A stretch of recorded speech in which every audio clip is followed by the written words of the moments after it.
वाका कयो वण सन्यास सजण जा चोटी चढ़ियो चू असांजा मौसम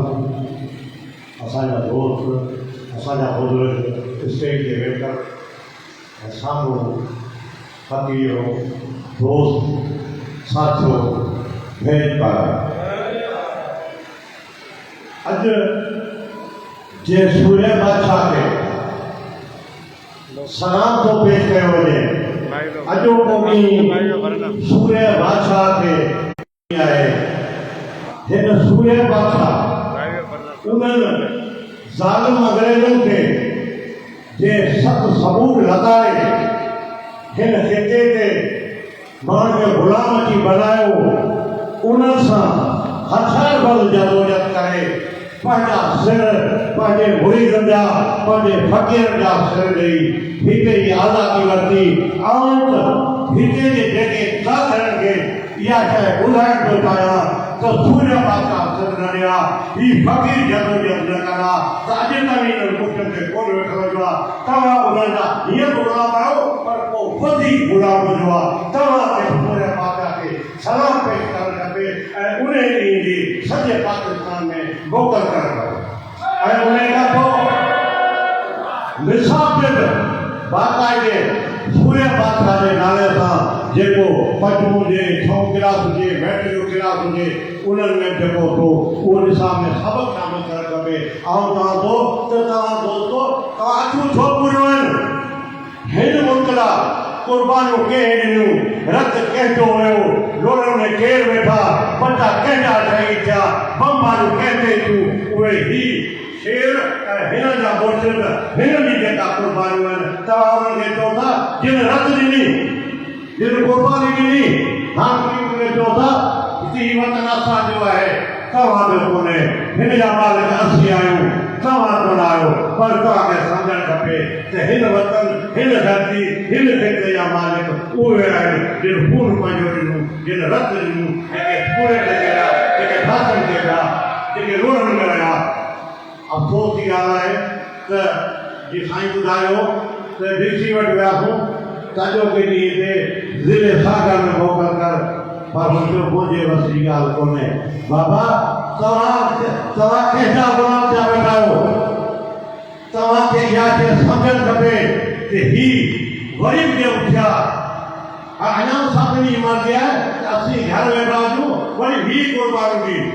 ॾी ॿी जदोजहद कनि बाबा तव्हांखे जे आज़ादी वठणी आहे तव्हांखे जे पाणी बचाइणा आहिनि तव्हांखे जे धरती बचाइणी आहे त पहिरीं तव्हीं निकिरो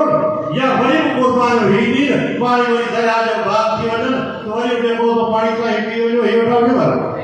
यार इंसाफ़ करियो ख़ुदा जो ख़ौफ़ करियो ऐं सभिनी दोस्तनि खे पंहिंजे तरफ़ां सलाम थो पेश करियां ऐं हिकिड़ो लतीफ़ो ॿुधायां थो लतीफ़ो ॿार हक़ीक़त आहे त जॾहिं सूर्य बादशाह जे वक़्त में हिकिड़ो फ़क़ीर हो उनखे गिरफ़्तार करे उनखे जेल में मोकिलियो ऐं उनखे वरी अंग्रेज़ कारीगर कहिड़ा हुआ जो वरी पंजाब वकील ॾिनो बाबा तुंहिंजो केस सरकार जे तरफ़ां ई वेंदो जॾहिं केस जो वकील वरी महिनत कई केस जो त जज साहिबु हुन फ़क़ीर साहिब खे उन मुजाहिद खे टे दफ़ा फांसी ॾिनी घणा दफ़ा टे दफ़ा फांसी ॾिनी हुन खां वरी जज ने चयो त जज साहिबु आउं त हिकिड़ी फांसी में हलियो वेंदुसि ही जेका हिननि वकीलनि महिनत कई आहे सरकार जे मोकिलिया हिकिड़ी फांसी न ॾेई छॾियो वाक़ई उहे वरी इहे कारीगरी कंदा हुआ पंहिंजा वकील मोकिलींदा हुआ पंहिंजा माण्हू मोकिलींदा हुआ इहे सभु धंधा हुननि कया अंग्रेज़ थोरो चालाक आहे बाबा अमेरिका मुल्क आहे न साईं